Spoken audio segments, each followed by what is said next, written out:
बस में एक जानी पहचानी आपाचियाजी की आवाज गूंजती है और सब सहज ही थोड़ा दूर हो जाते हैं। सर्दी जुकाम का मौसम फिर से शुरू हो गया है। ये खास तौर पर उन बुजुर्गों के लिए ज्यादा चिंता का विषय है जिनके लिए एक मामूली सा जुकाम भी गंभीर समस्याओं का कारण बन सकता है। पर क्या होगा अगर मैं आपसे कहूं कि वायरसों से अपनी सुरक्षा को सिर्फ स्कार्फ और नींबू तक ही सीमित रखना सही नहीं है।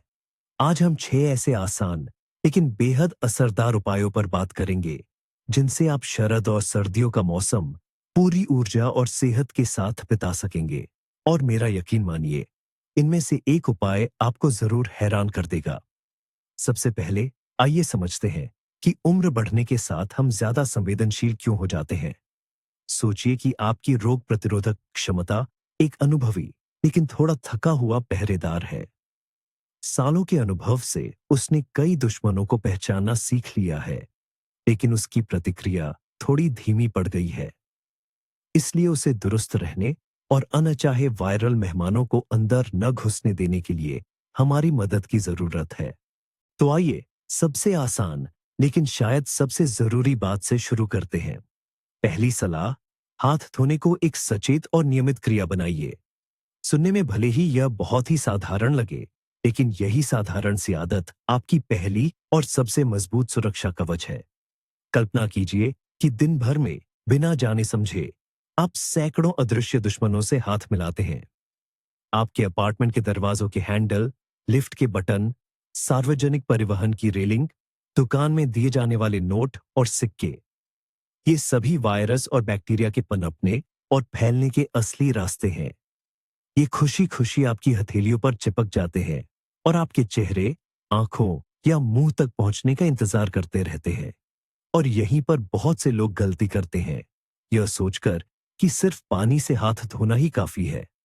अफसोस, ये ऐसा है जैसे बिना साबुन के ठंडे पानी से चिकनाई वाला दाग हटाने की कोशिश करना। वायरस बहुत जिद्दी होते हैं और उनसे छुटकारा पाने के लिए सही तरीका अपनाना जरूरी है। तो फिर सही तरीका क्या है? 20 सेकंड का आसान नियम याद रखें। हाँ, सिर्फ 20 सेकंड। यह समय साबुन को अपना काम पूरी तरह से करने के लिए काफी है। समय का अंदाजा लगाने के लिए आप अपनी पसंदीदा धुन या किसी गीत का मुखड़ा मन ही मन 2 बार धीरे धीरे गा सकते हैं। यह मजेदार भी है और फायदेमंद भी। गुनगुने पानी और साबुन का इस्तेमाल करना न भूलें। सिर्फ हथेलियों को ही नहीं, बल्कि हाथों के पीछे के हिस्से को भी अच्छी तरह से साबुन से मल ले। उंगलियों के बीच और नाखूनों के नीचे के हिस्से को भी न भूले।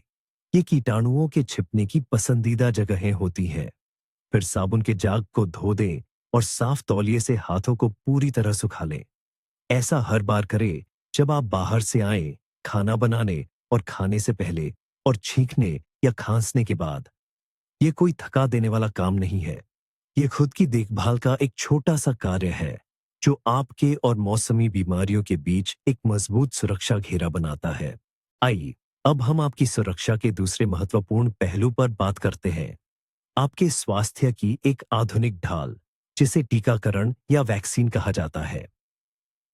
हम जटिल चिकित्सा शब्दों या बहसों में नहीं उलझेंगे, बल्कि सीधे और सरल शब्दों में समझाएंगे कि किसी भी वरिष्ठ नागरिक के लिए समय पर फ्लू का टीका लगवाना अपनी गाड़ी का अच्छा बीमा करवाने जैसा क्यों है। आप अपनी गाड़ी बिना बीमा के तो नहीं चलाएंगे, यह जानते हुए कि दुर्घटना होने पर यह आपको भारी खर्चों और परेशानियों में डाल सकता है। टीकाकरण के साथ भी ठीक ऐसा ही है। फ्लू, खासकर बुजुर्गों में, सिर्फ एक मामूली जुकाम नहीं होता। यह अक्सर कई गंभीर जटिलताओं का कारण बन सकता है, जैसे निमोनिया, ब्रोंकाइटिस, हृदय संबंधी समस्याएं, और यहां तक कि आपकी पुरानी बीमारियों को और भी बदतर बना सकता है। टीकाकरण आपकी प्रतिरक्षा प्रणाली को फ्लू वायरस को पहचानना और उससे तेजी से निपटना सिखाता है, इससे पहले कि यह वायरस आपको कोई बड़ा नुकसान पहुंचा पाए। यह इस बात की पूरी गारंटी नहीं है कि आप कभी बीमार नहीं पड़ेंगे, लेकिन इसका मतलब ये जरूर है कि अगर आप वायरस की चपेट में आ भी जाते हैं, तो बीमारी बहुत हल्के रूप में आएगी और उसके कोई गंभीर दुष्परिणाम नहीं होंगे। ये समझना जरूरी है, टीकाकरण सिर्फ एक बार का उपाय नहीं है, फ्लू के वायरस हर साल बदलते रहते हैं, इसलिए ज्यादा से ज्यादा सुरक्षा के लिए हर साल महामारी का मौसम शुरू होने से पहले टीका लगवाने की सलाह दी जाती है। अपने डॉक्टर से बात करें, वे आपको बताएंगे कि टीका कब लगवाना सबसे अच्छा रहेगा और आपके सभी सवालों के जवाब भी देंगे। याद रखिए, आपका स्वास्थ्य आपके अपने हाथों में है और टीकाकरण आपके लिए सबसे भरोसेमंद उपायों में से एक है। हमारे प्लान का तीसरा और सबसे अहम पहलू है आपकी थाली में क्या है। और एक अच्छी खबर यह है, आपको किसी मुश्किल या सख्त डाइट प्लान या कैलोरी गिनने की जरूरत नहीं है। हमारा मुख्य सिद्धांत इससे कहीं ज्यादा आसान और आकर्षक है। इसे प्लेट में इंद्रधनुष कहते हैं। जरा कल्पना कीजिए, विटामिन और एंटीऑक्सीडेंट जो हमारी रोग प्रतिरोधक क्षमता के लिए बेहद जरूरी है, उनके भी अपने पसंदीदा रंग होते हैं और इन सभी को एक साथ पाने के लिए हमें बस अपनी डाइट को ज्यादा से ज्यादा रंगीन बनाना है। यह न सिर्फ फायदेमंद है, बल्कि हमारा मूड भी ठीक करता है, खासकर उदास और नीरस पतझड़ के दिनों में। आइए रंगों की इस खास पैलेट को समझते हैं। लाल रंग, इसमें टमाटर, शिमला मिर्च, बेल पेपर और चुकंदर शामिल हैं।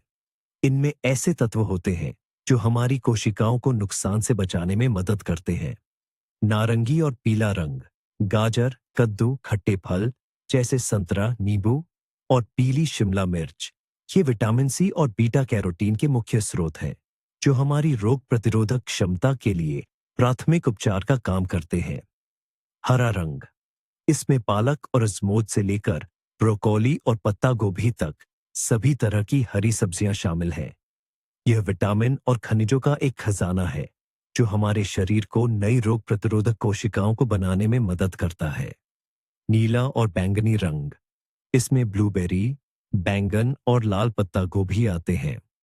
ये शक्तिशाली एंटीऑक्सीडेंट से भरपूर होते हैं, जो सूजन से लड़ने में मदद करते हैं। आपको कोई मुश्किल या फैंसी डिश बनाने की जरूरत नहीं है। बस अपनी रोजाना की दाल या सूप में थोड़ी रंगीन गाजर और शिमला मिर्च मिला दें। टमाटर और हरी सब्जियों का एक आसान सा सलाद बना लें। स्नैक के लिए एक संतरा या सेब खाएं। प्रोटीन को भी न भूलें, जैसे कम वसा वाला मांस, मछली या पनीर। ये आपकी रोग प्रतिरोधक कोशिकाओं के लिए बिल्डिंग ब्लॉक्स का काम करते हैं। और हाँ, केफिर या सादे दही जैसे किण्वित डेयरी उत्पाद आंतों की स्वस्थ माइक्रोफ्लोरा को बनाए रखते हैं, क्योंकि हमारी लगभग 70% रोग प्रतिरोधक क्षमता यही होती है। आपकी थाली आपकी निजी दवाइयों का डिब्बा है और जितनी रंगीन आपकी थाली होगी, उतनी ही मजबूत आपकी रोग प्रतिरोधक क्षमता होगी। अब बात करते हैं एक ऐसी चीज की जिसे अक्सर लोग कम आंकते हैं। चौथी सलाह आपकी नींद से जुड़ी है। पूरी और गहरी नींद कोई विलासिता नहीं, बल्कि एक अहम जरूरत है, खासकर जब बात मजबूत इम्यूनिटी की हो। कल्पना कीजिए कि आपका शरीर एक बड़ी और जटिल फैक्ट्री है। दिन में यह पूरी क्षमता से काम करता है और रात में रख रखाव, मेंटेनेंस के लिए बंद हो जाता है। नींद के दौरान ही सबसे जरूरी मरम्मत का काम होता है।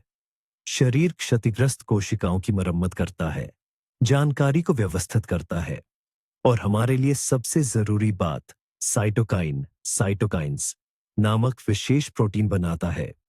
ये हमारी इम्यून सेना के असली कमांडर होते हैं। वे संक्रमण का पता लगाते हैं और रक्षा करने वाली कोशिकाओं को दुश्मन पर हमला करने का आदेश देते हैं। यदि आप नियमित रूप से कम सोते हैं, तो ये उत्पादन प्रक्रिया बाधित हो जाती है। साइटोकाइन कम बनते हैं और आपकी सेना कमजोर और अव्यवस्थित हो जाती है। यही कारण है कि जो लोग कम सोते हैं, वे ज्यादा बार और ज्यादा समय तक बीमार रहते हैं।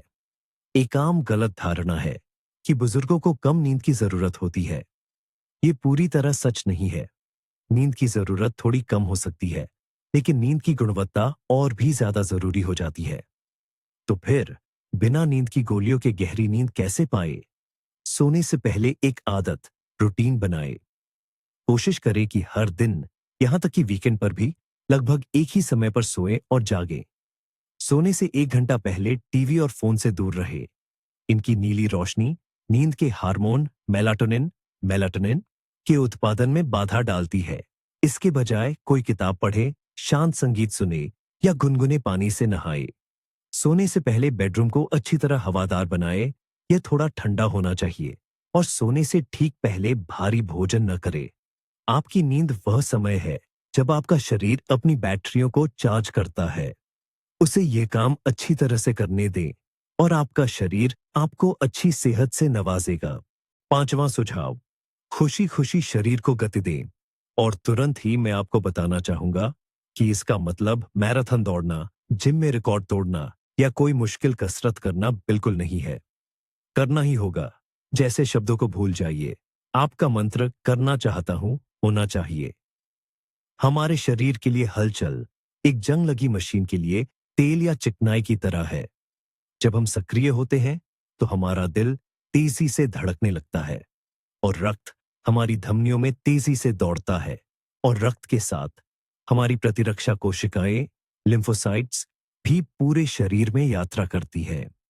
रक्त संचार जितना बेहतर होगा, उतनी ही तेजी से ये योद्धा संक्रमण के केंद्र तक पहुंचेंगे और वायरसों को निष्क्रिय कर देंगे, इससे पहले कि वे अपनी संख्या बढ़ा पाए। इसके विपरीत, जब हम लंबे समय तक बिना हिले डुले बैठे रहते हैं, तो रक्त संचार धीमा पड़ जाता है। इस प्रक्रिया की तुलना सड़क पर लगे ट्रैफिक जाम से की जा सकती है। प्रतिरक्षा कोशिकाओं के लिए शरीर में गश्त करना मुश्किल हो जाता है और वे किसी भी बाहरी हमले पर समय पर प्रतिक्रिया नहीं कर पाती। कौन सी शारीरिक गतिविधि सबसे ज्यादा फायदेमंद होगी? वह जो आपको खुशी दे। यह आपके नजदीकी पार्क में रोजाना की सैर हो सकती है। इससे आप न केवल ताजी हवा में सांस लेते हैं, बल्कि सूरज से विटामिन डी की खुराक भी प्राप्त करते हैं, जो हमारी प्रतिरक्षा प्रणाली के लिए बेहद महत्वपूर्ण है।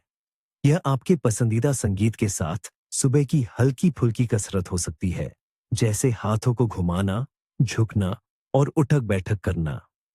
बगीचे या खेत में काम करना भी एक बेहतरीन शारीरिक गतिविधि है। अगर मौसम बाहर जाने की इजाजत नहीं देता, तो आप घर पर ही थोड़ा नाच सकते हैं। अपनी जवानी के गीत चलाइए और अपनी पसंद के अनुसार नाचिए। सबसे जरूरी बात है नियमितता।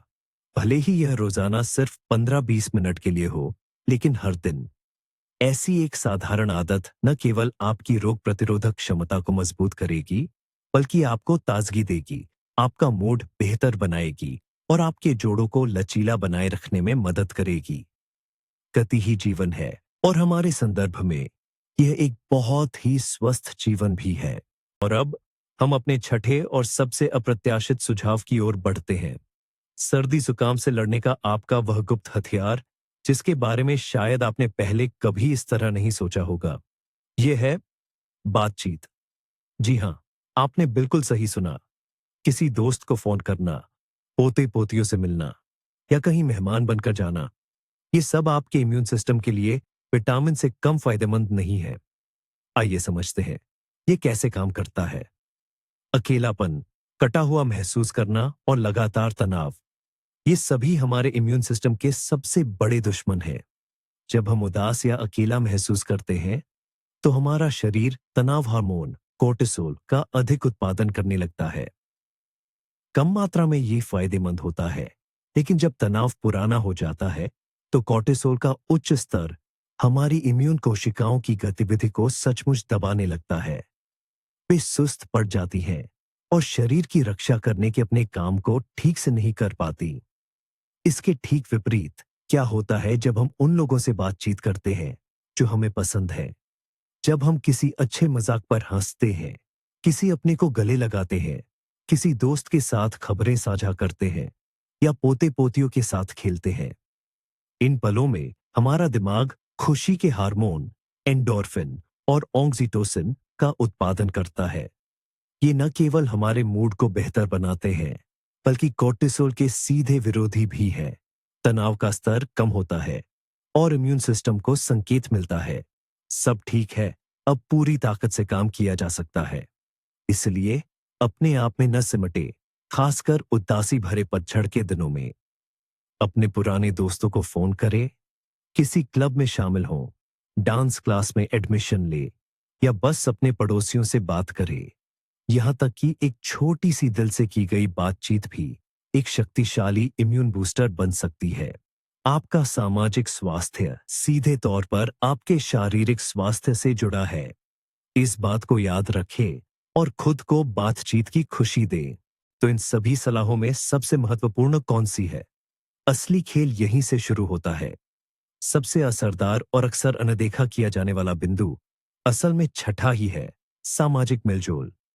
वैज्ञानिक शोधों से पता चला है कि अकेलापन महसूस करना लंबे समय तक चलने वाले तनाव, क्रॉनिक स्ट्रेस को जन्म देता है और यह तनाव हमारे शरीर को कॉर्टिसोल हार्मोन बनाने पर मजबूर करता है। यह हार्मोन बदले में हमारी रोग प्रतिरोधक कोशिकाओं की सक्रियता को सचमुच दबा देता है। इस तरह एक दुष्चक्र बन जाता है। आप अकेले में उदास होते हैं, आपकी रोग प्रतिरोधक क्षमता इम्यूनिटी कमजोर होती है और आप किसी भी वायरस के लिए आसान शिकार बन जाते हैं। वहीं किसी करीबी से दिल खोलकर बात करना, दोस्तों के साथ हंसना या पोते पोतियों को गले लगाना, ये सभी चीजें कोर्टिसोल के स्तर को कम करती हैं। इससे आपका मूड बेहतर होता है और आपकी रोग प्रतिरोधक प्रणाली को पूरी ताकत से काम करो का संकेत मिलता है। ये कोई जादू नहीं, बल्कि शुद्ध बायोकेमिस्ट्री है। जैसा कि आपने देखा, सुनहरे बुढ़ापे में भी अच्छा स्वास्थ्य कोई एक जादुई नुस्खा नहीं है, बल्कि यह सरल और सबसे बढ़कर आनंददायक आदतों का एक पूरा तंत्र है। हाथ धोने जैसी छोटी आदत से लेकर दिल की गहराइयों तक बात करने तक। इस वीडियो को आखिर तक देखने के लिए आपका बहुत बहुत धन्यवाद। मुझे उम्मीद है कि ये सलाहें आपके लिए उपयोगी साबित हुई होंगी।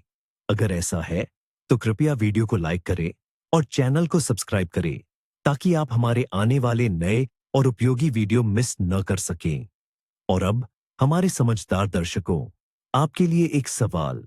शरद ऋतु और सर्दियों में बीमार न पड़ने का आपका अपना वर्षों से आजमाया हुआ कौन सा राज है? कृपया अपने अनुभव कमेंट बॉक्स में साझा करें, ताकि हम सब मिलकर सबसे उपयोगी सलाहों का खजाना इकट्ठा कर सके।